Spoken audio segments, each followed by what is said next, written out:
I will rescue you from your own people and from the Gentiles. I am sending you to them to open their eyes and turn them from darkness to light and from the power of Satan to God, so that they may receive forgiveness of sins and a place among those who are sanctified by faith in me.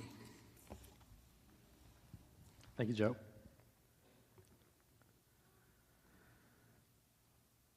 Romans chapter 8 is probably my favorite chapter in the New Testament.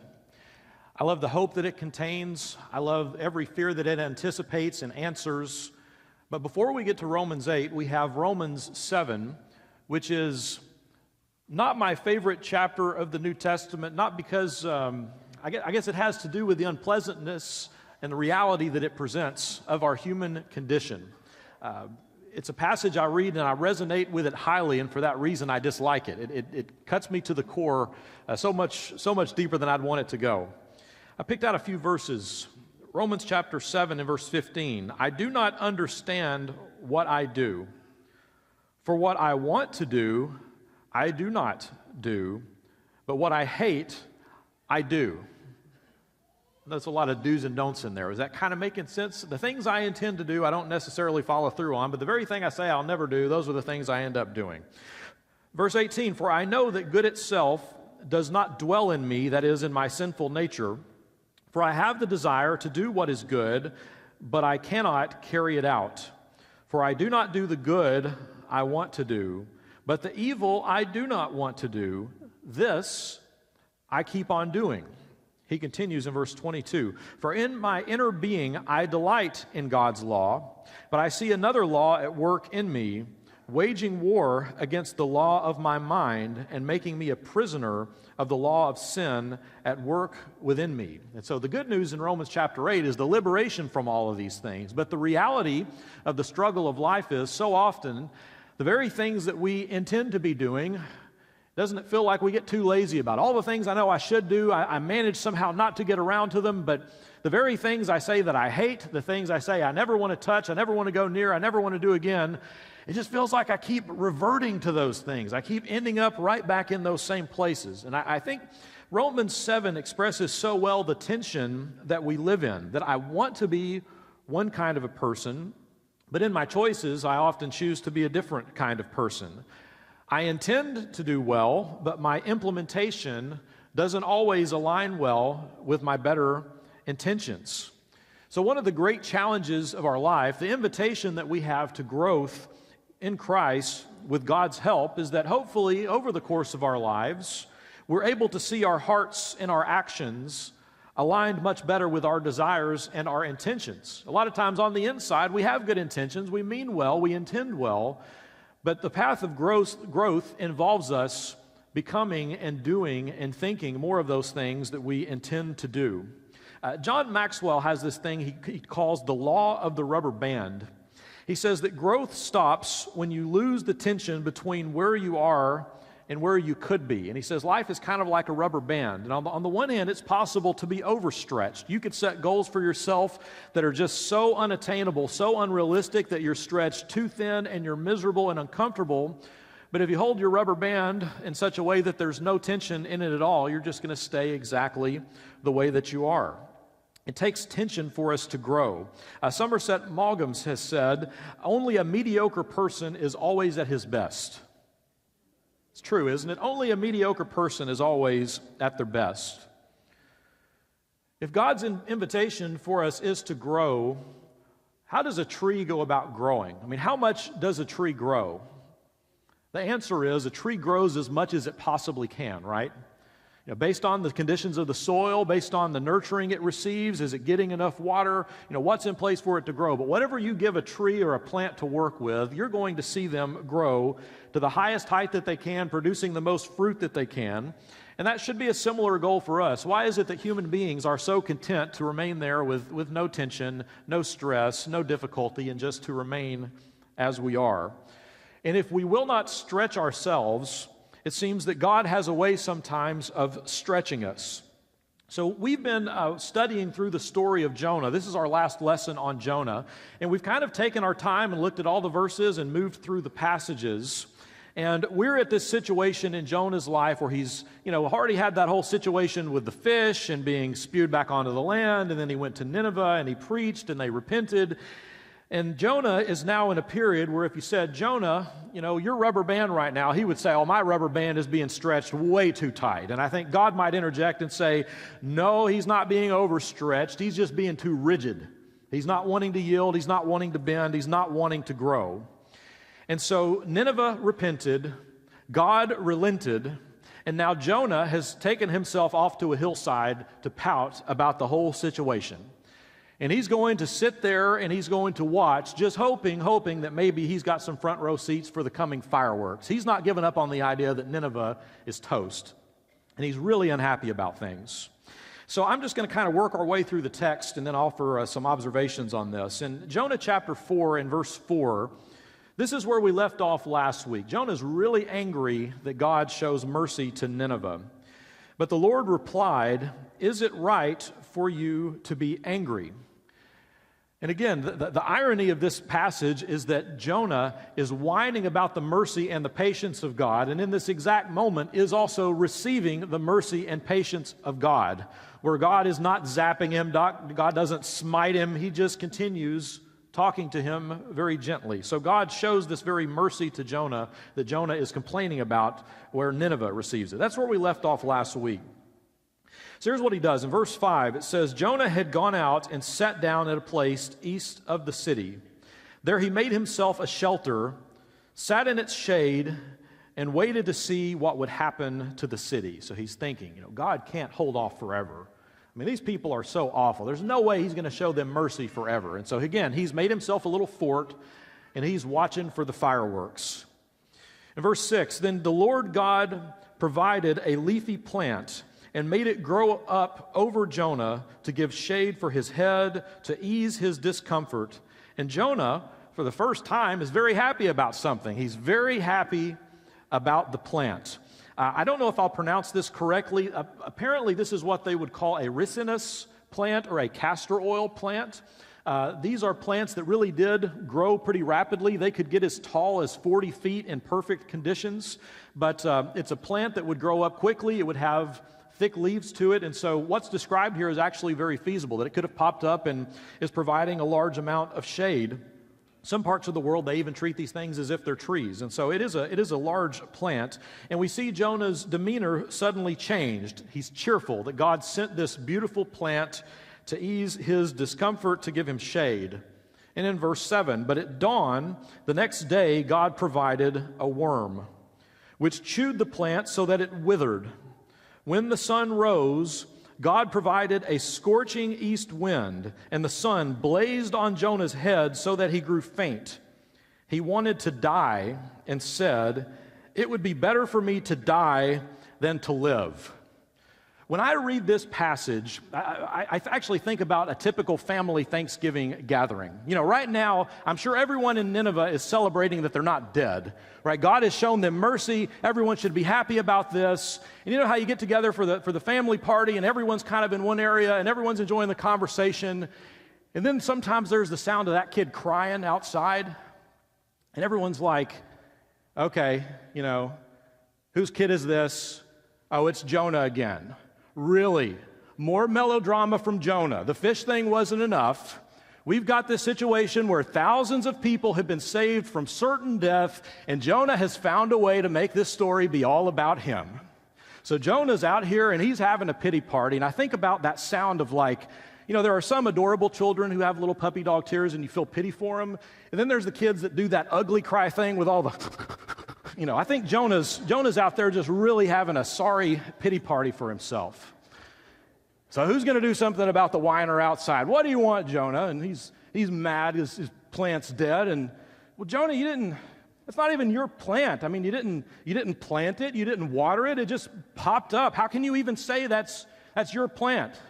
Well, you're mad about the sunburn. You know why you're sunburned? There's lots of nice houses in the city you could be sitting in, but instead you chose to build a little fort. Apparently you're not that good of a fort builder, and you're getting sunburned on the top of your head just because you're out here being mad about everything. You know, there's no reason for this. So I read that passage and I want to say, Lord, would you please do something about your kid outside? And so God shows up. God shows up, and in verse 8, God said to Jonah, just like he asked him before, is it right for you to be angry about the plant? It is, he said, and I'm so angry I wish I were dead. Really obstinate, really obstinate. But God doesn't rebuke him. Instead, he just asked that question, is it right to be angry about the plant? It's an opportunity for growth, this teachable moment. And once Jonah reveals that he is just not going to budge, up until this point, God always asks these nice questions. And finally, God tells him a few things that should be obvious to everyone. In verse 10, but the Lord said, you have been concerned about this plant, though you did not tend it or make it grow. It sprang up overnight and died overnight. And should I not have concern for the great city of Nineveh, in which there are more than 120,000 people who cannot tell their right hand from their left, and also many animals? So just one note about the number that's thrown out here about the city. In this time period, it was common for people to use what's called a hexadecimal system, counting out of a base of 60. So we use that with clocks, for example. You know, you have 60 minutes in an hour, or in a circle, you've got 360 degrees, so 6 units of 60. And it was common that they would use numbers like this. So to use a number like 120,000, you've got 60 times 1,000 that's doubled. So I would say it's kind of equivalent to God saying, you know, there's like a zillion people in that city. Like there's tons of people in this city. Why would I not be concerned about them? So Jonah has this mini episode within his story involving a plant and the wind and the worm. And these are really a living parable for the greater problem of this city that we've been talking about. God's a very effective and talented teacher, and something that a good teacher will use sometimes is that they'll use a smaller analogy to help us understand a bigger scenario. So if you can understand something smaller and it corresponds to something bigger, we can make a little bit more sense out of it. And so when you reflect on this episode with the plant and the worm and the wind and the sunburn, look at the plant and think about the plant as God's mercy. God's mercy is something that is purely a gift. He didn't send Jesus because we deserved it. He doesn't forgive us because we earn it. The mercy of God, the blessings of God are entirely a gift. That's all they are, just God's goodness to us. We also recognize that God's mercy is better than what we can create for ourselves. He built a fort, but he was a lot happier about the plant than the fort. Something about what God does for us is so much better, so superior to what it is that we could do for ourselves. Isn't this true of the Christian faith? If you try any other path in life to give yourself meaning, to provide something of value and worth to your life, it's ultimately Jesus Christ who gives us living water and doesn't just push us away feeling unsatisfied. So the plant becomes this symbol of the mercy and the goodness of God. It's purely a gift, better than anything Jonah could have produced for himself. But the worm and the wind can represent the judgment of God. Sometimes God does let us experience the consequences of our own choices. This is something that Paul talks about. We've already mentioned Romans earlier. This is something Paul talks about extensively in Romans chapter 1 and some in Romans chapter 2, where he says, you know, people just don't want to follow God, and so they get this depraved mindset, and they just start chasing after everything their body thinks it wants. And it says God will turn people over and let us make our own choices. It's pretty unpopular in our culture to talk about the judgment or the justice of God, because we think, how could God be so hateful that he would have a place like hell? Or how could God think about allowing something like that? But truthfully, that isn't God's desire or intention for any person. But if you think about the judgment of God or a place like hell, what you're really reflecting on is a place where God is not. What would it be like where God's presence is totally absent? Because God, after all, is love. As we've seen in this story, God is merciful. He's patient. He's forgiving. He's gentle. The one thing God is not coercive.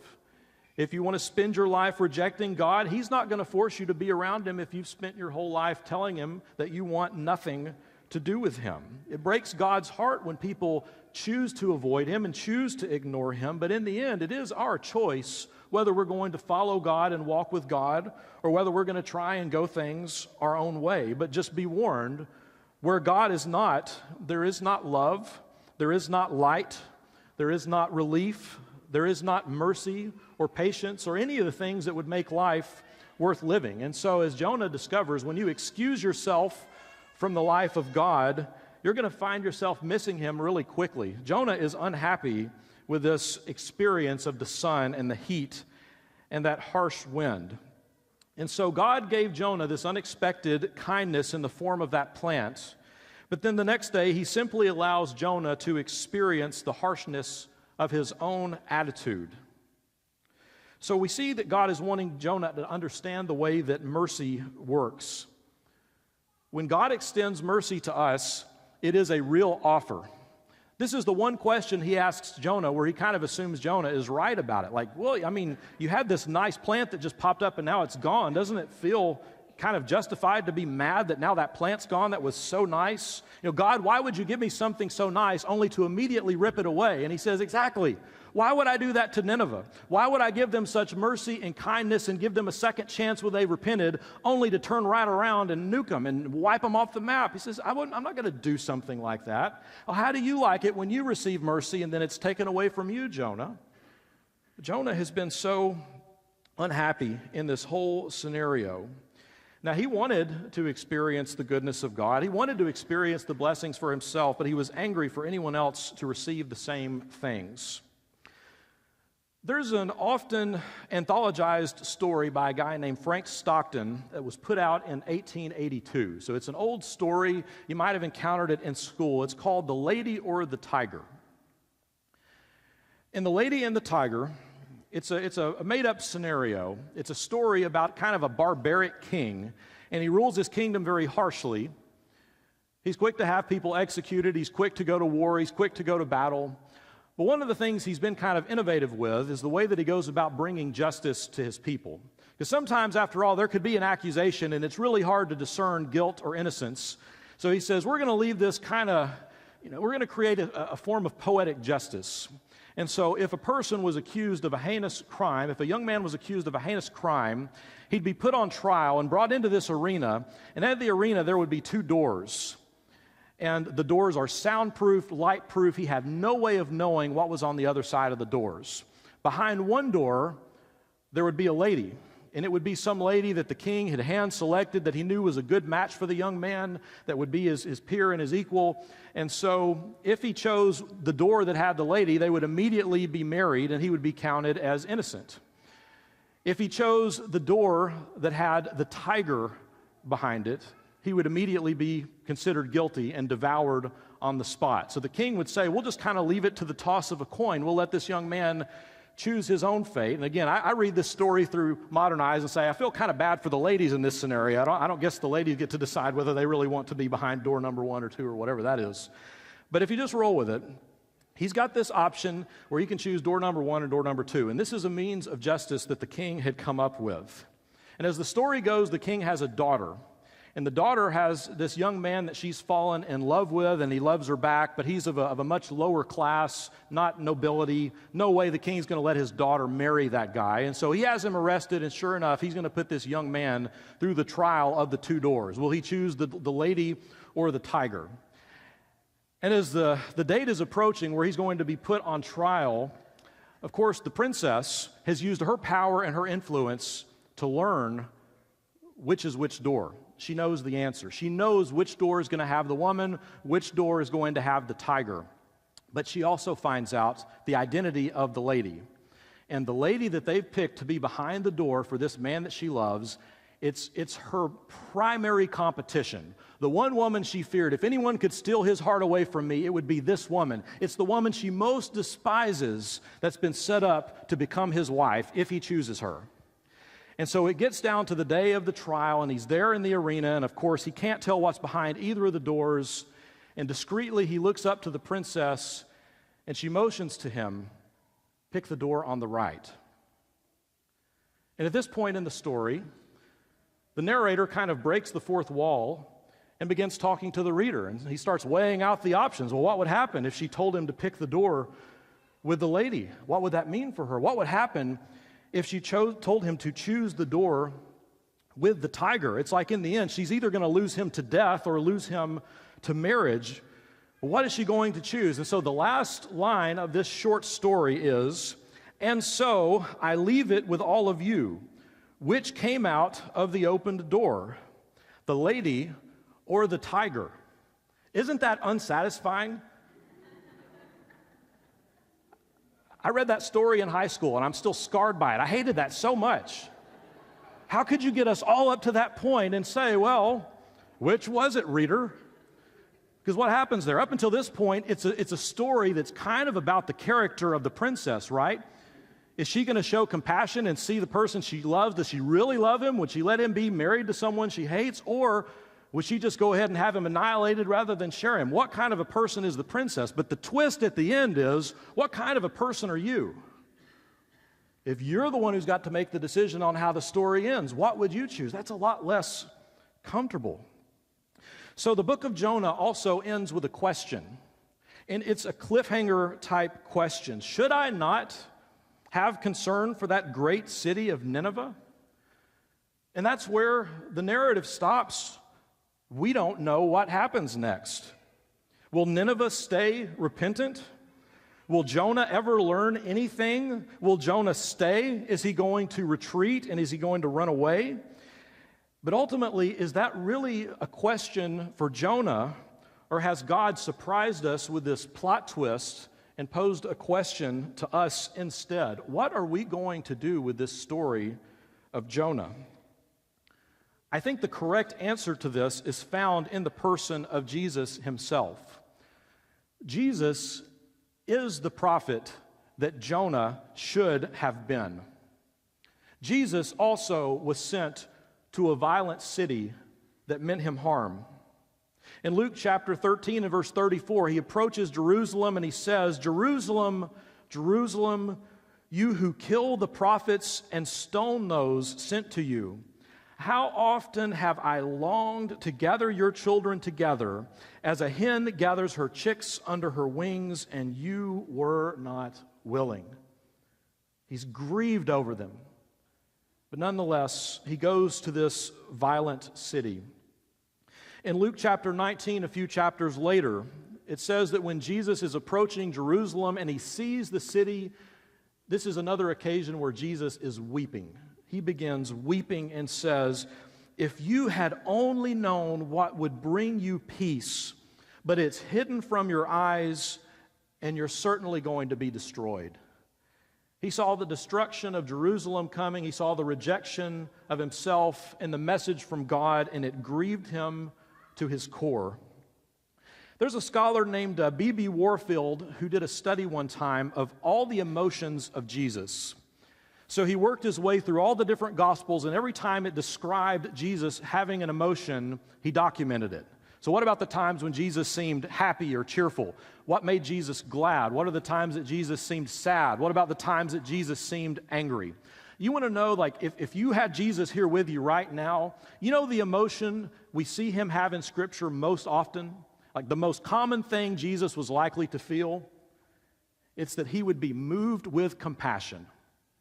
Over and over and over in the Gospels it says, but Jesus was moved with compassion.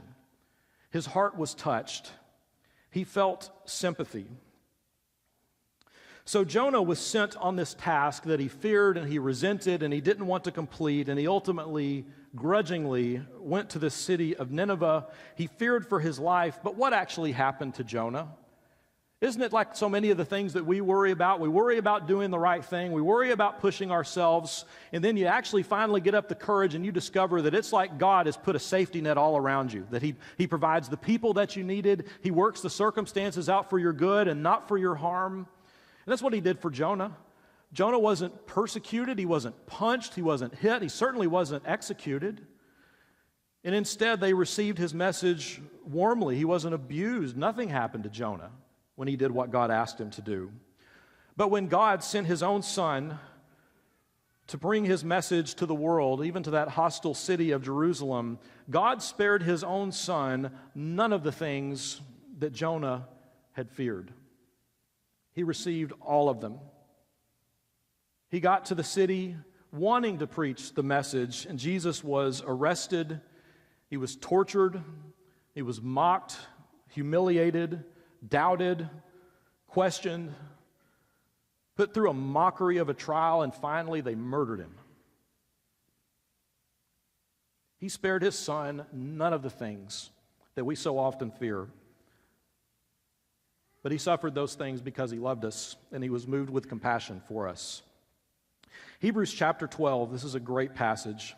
It says, "Therefore, since we are surrounded by such a great cloud of witnesses, let us throw off everything that hinders and the sin that so easily entangles, and let us run with perseverance the race marked out for us, fixing our eyes on Jesus, the pioneer and perfecter of faith."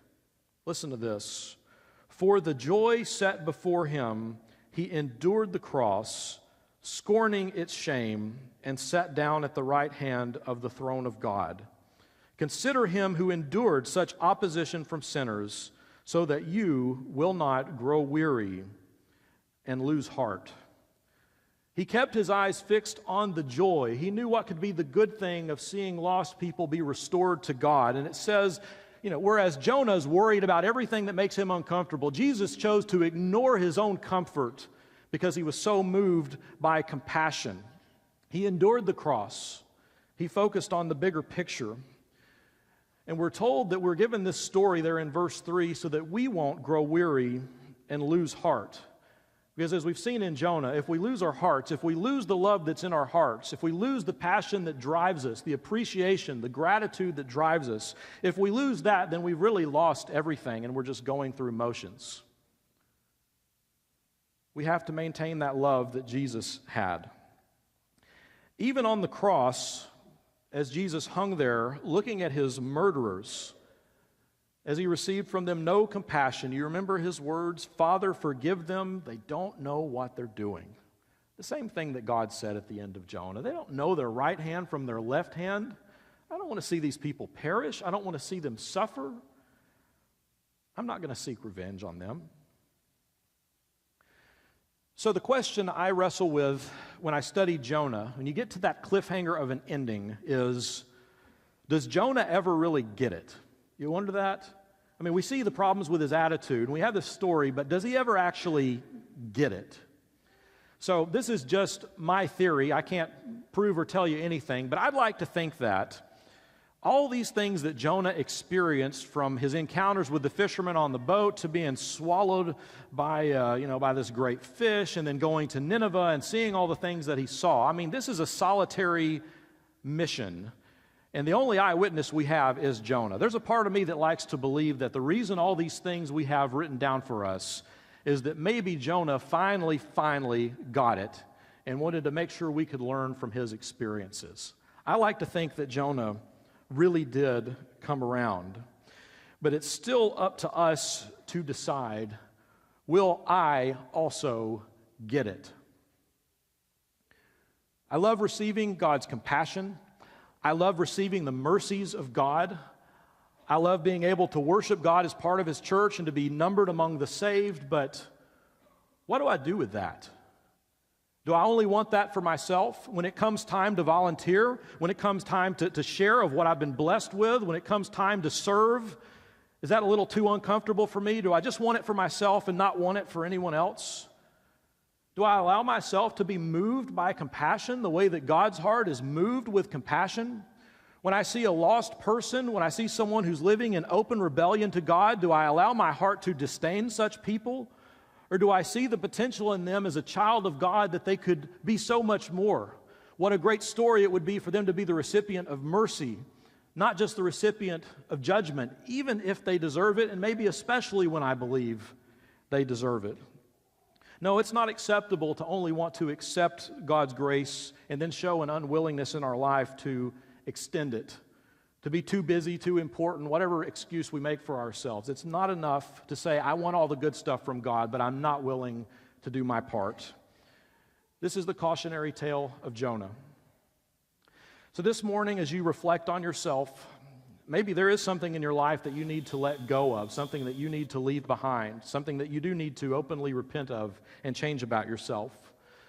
Maybe this is the day that you do want to make a commitment to walking in the path of Jesus, that you will follow in his footsteps and you want to be baptized into his blood and live as a new person. Whatever your needs are this morning, we have this time set aside where if there's some way we could help or encourage you, we'd invite you to come talk to us as together we stand and sing.